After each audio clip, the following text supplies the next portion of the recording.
Okay, let's listen to Rashida Ajibade, what she has to say. She's been letting us know that, look, we're not giving you excuses. We're going to give our best, and you don't deserve less. Let's listen to Super Falcons forward Rashida telling us exactly that this morning. They should expect nothing less than victory, because we don't have any option. We don't have an excuse on that day. We know football is not viewed in the area, which you just so you can just go and beat any team anyhow.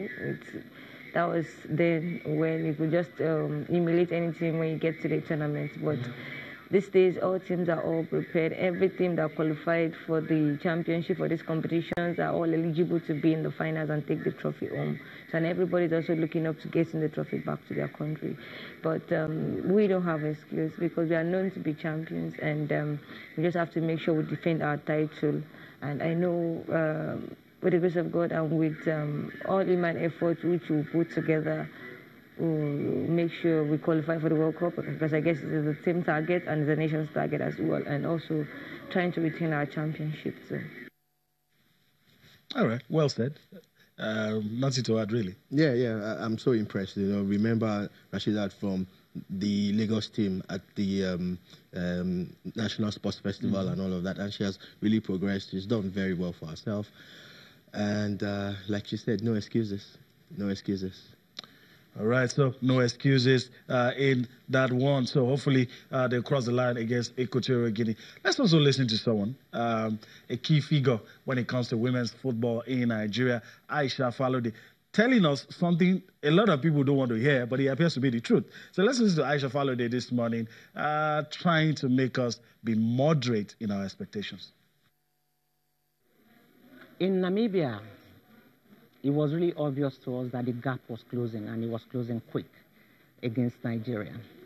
That teams were really, you know, they were preparing, and the message about equal playing field for the women was beginning to sink in amongst them, other African countries. But because we've always had, you know, a field day, we've always gotten the results, we've always won, you know, every edition of it.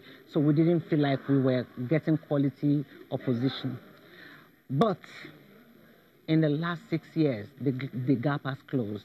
In Namibia, you know what it took us to beat Cameroon. Cameroon, again, we met at the final of the last Africa Women Cup of Nations. It took experience for us to get just that one goal. They played so well that we were overwhelmed by the quality that we saw in that team. And look at the Africa Cup of Nations in Ghana. The teams that were way behind only a few years ago have really caught up. Look at Mali against Ghana. You saw the bully, you know, the confidence that Mali came to the party with. Even Cameroon now is a strong contender for this Africa Cup of Nations. So I'm really very impressed that now we have to wake up. It doesn't belong to us for the take anymore. We must work for it, and work for it means that we have to be prepared, not only by, you know, being referred to as champions of 8 editions. We have to keep counting the trophies, this one inclusive. All right, Aisha Falode, just saying it the way it is, we need to start working. Winning is not our birthright. All right, let's go on a break, and when we return from that break, we'll still be talking about the Super Falcons, and of course, talk about football across the world. So wait till that be the Copa Libertadores, Atletico and Barcelona in Spain. All that for you on Sports this morning after this break.